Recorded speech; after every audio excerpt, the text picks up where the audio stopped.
बिस्मिल्लाहिर्रहमानिर्रहीम। Dear students, आज हम चैप्टर स्टार्ट कर रहे हैं 1.1 नाइन्थ क्लास का। ठीक है, नाइन्थ साइंस के मैथ का। इसका चैप्टर 1 स्टार्ट कर रहे हैं, एक्सरसाइज 1.1 स्टार्ट कर रहे हैं। ठीक है, अब यहाँ पे देखें आप, फर्स्ट क्वेश्चन में ये मैट्रिसेस वाला चैप्टर है। ठीक है, मैट्रिसेस हमने 8th तक के ही नहीं पढ़े। सही है, एक नई चीज़ है। इसमें विद इन ब्रैकेट कुछ नंबर्स दिए हुए होते हैं। ठीक है, तो ये एक मैट्रिक्स बन जाता है। ठीक है, अब फर्स्ट क्वेश्चन में वो कह रहा है find the order of the following matrices. ठीक है, तो हम क्वेश्चन, इसमें बहुत सारी टाइप्स दी हुई हैं, ए से लेके एच तक डिफरेंट टाइप्स दी हुई हैं। ठीक है, तो हम इनका इन मैट्रिसेस का ऑर्डर फाइंड आउट करते हैं। अब स्टूडेंट्स आप देख लें कि ये हमारे पास एक रो है, इट इज़ कॉल्ड रो। ठीक है, रो 1 कर लें। ठीक है, इट इज़ कॉल्ड रो 2 या सेकेंड रो। ठीक है, ये हमारे पास कॉलम है, कॉलम 1। ये हमारे पास कॉलम है, अगेन ये हमारे पास कॉलम 2 है।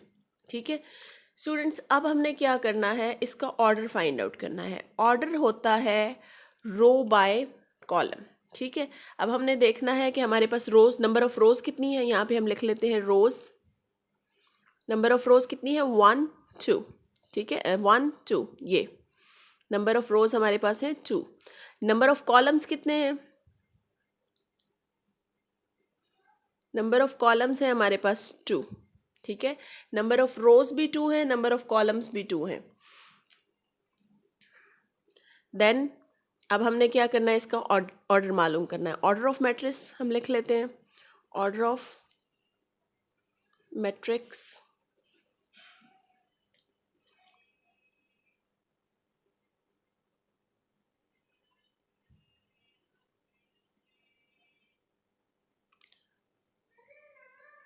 मैट्रिक्स।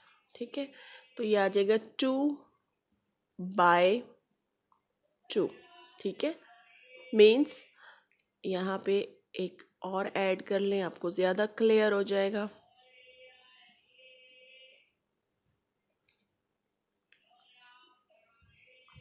नंबर ऑफ मैट्रिक्स हमारे पास आ जाएगा रो बाय कॉलम। ठीक है, रो 2 कॉलम 2। अब फर्स्ट हमने ए में देखा कि हमारे पास 2 रो थी, 2 रोज थी, 2 कॉलम्स थे, तो हमने रो बाय कॉलम करके 2 बाय 2 ऑर्डर इसका कर लिया। क्वेश्चन नंबर 2 इसी तरह सेम है बी में। क्वेश्चन नंबर सी जो है वो थोड़ा सा डिफरेंट है, उसको मैं कर देती हूँ। क्वेश्चन नंबर सी है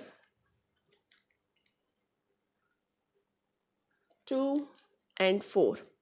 ठीक है, यहाँ पे आप देखें बी मैंने इसलिए नहीं किया कि बी बिल्कुल सेम है, उसमें 2 बाय 2 रो आ रहा है। ठीक है, ऑर्डर आ रहा है, 2 बाय 2 ऑर्डर आ रहा है, तो उसको मैंने नहीं किया। इसको कर लेते हैं। इसमें देखें नंबर ऑफ कॉलम्स और नंबर ऑफ रोज कितनी है। ये है हमारे पास नंबर ऑफ रो 1 एक ही है, कॉलम हमारे पास 2 है, कॉलम 1 कॉलम 2। ठीक है, तो अब हम यहाँ पे लिख देते हैं रोज रो 1। ठीक है, नंबर ऑफ रो 1, कॉलम्स 2 हैं। ठीक है, तो ऑर्डर हमारे पास आएगा order of matrix.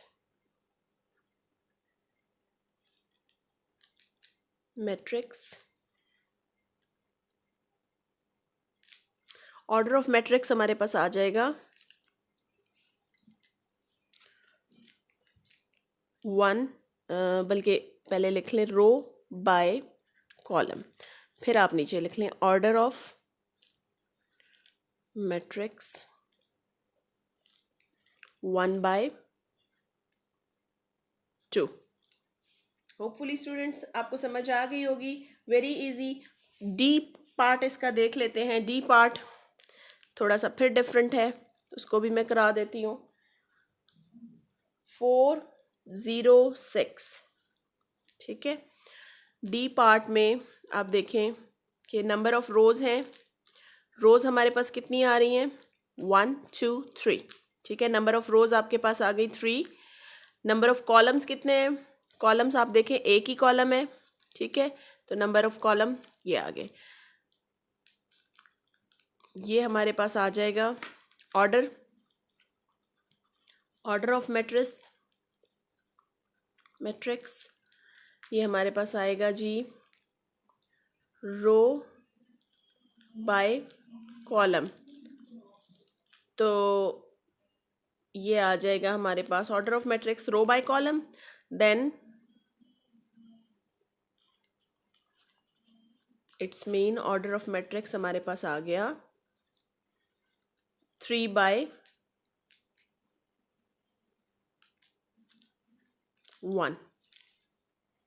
Students very easy. अब इसी तरह के हैं आगे क्वेश्चंस, ठीक है। क्वेश्चन ई में उसने दिए हुए हैं 3 रोज दी हुई हैं, 2 कॉलम्स दिए हुए हैं। क्वेश्चन एफ में उसने 1 रो दी हुई है और 1 ही कॉलम दिया हुआ है। क्वेश्चन जी जो है उसमें 3 रोज हैं, 3 कॉलम्स हैं, ठीक है। इसी तरह एच में 2 रोज हैं और 3 कॉलम्स हैं। आई होपफुली मुझे उसको करने की ज़रूरत नहीं है, बहुत ईजी है, आप लोग खुद कर लेंगे। हम अब इसके बाद नेक्स्ट क्वेश्चन पे चलेंगे, ठीक है।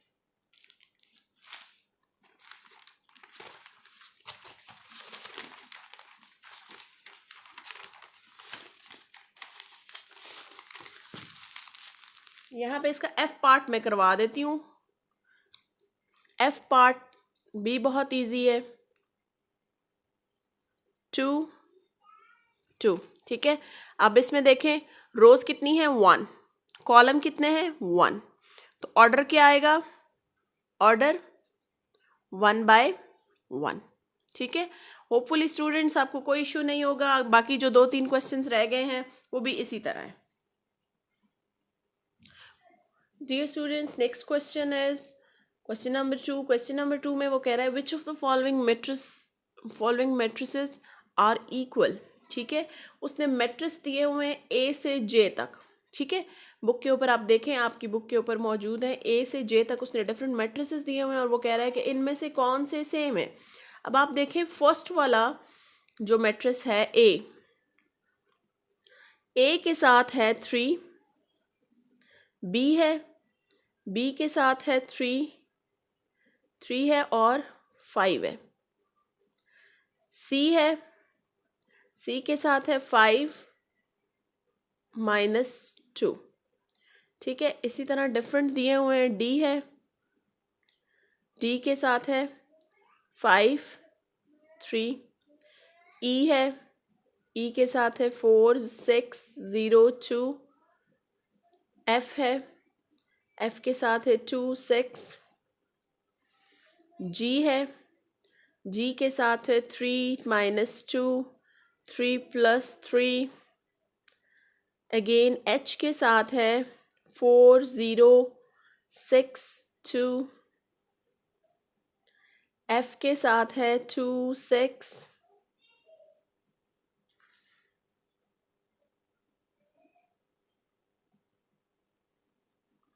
एफ अगेन लिख दिया। आई है, आई के साथ है हमारे पास 3 +2 एंड जे है 2 +2 2 -2 2 +4 2 +0। स्टूडेंट्स आप यहाँ पे देखें, इनमें से हमने इक्वल मैट्रिक्स देखना है। पहले 3 है, अब हमने देखना है कि इनमें से बाकी किसी के साथ 3 है किसी मैट्रिक्स में। 5 -2 कितना होता है, 3 होता है, तो यानी कि ए और सी सेम है, ठीक है। तो हम यहाँ पे सोल्यूशन में लिख देते हैं, सोल्यूशन इसका कर लेते हैं। सोल्यूशन में आएगा ए जो है नंबर 1 पे आप देख लें, पहला ए = सी है, ठीक है। देन आप देखें दूसरा बी में क्या है 3 5, ठीक है, ये दोनों तो हो गए। अब ये रह गया 3 5 को आप देखें यहाँ पे 5 3 है, सेम नहीं है। यहाँ पे और कोई, हाँ 3 5 ये है और ये 3 है और ये 3 +2 कितने होते हैं 5, तो यानी कि बी और आई सेम है। सेकंड पे आप देख लें बी और = आई, ठीक है। इसी तरह ई एच और जे आप देखें ज़रा, E where is your E, this one, E H same है, और क्या है जी, जे देखें 2 + 2 4 6 और ये 0 आ जाएगा और ये 2 आ जाएगा। ठीक है, तो ये तीनों सेम है, तो हम यहाँ पे कर लेते हैं ई एच और जे सेम है। ठीक है, अब क्या रह गया हमारे पास, एफ रह गया, एफ 2 6 रह गया, और एफ के साथ देखें कोई और 2 6 है, इज देयर एनी? जी, ये देखें 2 - 1 इट्स 1, तो 3 - 1 2 और ये 6, 2 और 6 आ गए दोनों, तो H हमारे पास ये फोर्थ वाला आ जाएगा हमारे पास। H हमारा F हमारा इक्वल है G के। स्टूडेंट्स, ये क्वेश्चन कंप्लीट हो गया, होपफुली आपको समझ आ गया होगा। जी students, next question is question number 3। Question number 3 में पूछा जा रहा है, find the following, find the value of A, B and C and D। ठीक है, A, B, C and D which satisfy the matrix equations। ठीक है, अब वो कह रहा है कि मैट्रिक्स की इक्वेशंस बनाएं और उससे A, B, C, D की वैल्यूज फाइंड आउट करें। वेरी इजी क्वेश्चन, इसको हम कर लेते हैं। A + C, देखें ये A + C किसके ऑपोजिट है, 0 के, यहाँ से ये। ठीक है, ये वाला किसके ऑपोजिट है, इसके। हम इसको कह लेते हैं A + 2B = -7। ठीक है, देन ये इक्वल है 3 के, तो हम कर लेते हैं इसको C - 1 = 3, और ये किसके ऑपोजिट है, तो ये हम कर लेते हैं 4D - 6 = 2D। ठीक है, इन सारी इक्वेशंस को नाम दे देते हैं 1 2 3 4। इसको ABC का नाम भी दे सकते हैं, I 2I 3I 4IV, जैसे डिफरेंट आप जो भी देना चाहें। ठीक है, अब इसके बाद हम इसको करते हैं नेक्स्ट पेज पे, तो ये हमारे पास आ जाएगा, फ्रॉम इक्वेशन 2 कर लेते हैं पहले। फ्रॉम इक्वेशन 2, तो इक्वेशन 2 से हम करेंगे, तो इक्वेशन 2 हमारे पास क्या थी, C - 1 = 3। ठीक है, तो हमारे पास ये आ जाएगा C 3 - 1 + 1 हो जाएगा, तो ये हमारे पास आ जाएगा C = 4। हमारे पास C की वैल्यू आ गई 4। ठीक है, अब हम क्या करते हैं,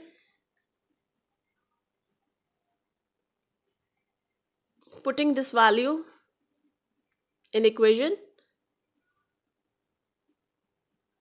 1 फ्रॉम, एक्सक्यूज मी एक मिनट, यहाँ पे हमारे पास इक्वेशन ये 3 थी, ये इक्वेशन 3 थी, फ्रॉम इक्वेशन 3 हमने ये किया।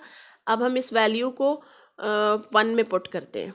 ठीक है, पुटिंग C = 4 इन इक्वेशन 1। अब हम हमारे पास 1 इक्वेशन क्या थी, A + C = 0, तो यहाँ पे हम पुट करेंगे वैल्यू 4 आ जाएगी 0, A हमारे पास आ जाएगा -4। ठीक है, हमारे पास A की वैल्यू भी आ गई और C की वैल्यू भी आ गई। ठीक है, अब हम करते हैं, A और C हमें दोनों मालूम हो गए हैं। ठीक है, तो इन वैल्यूज़ को हम पुट कर सकते हैं कौन सी इक्वेशन में भला, इक्वेशन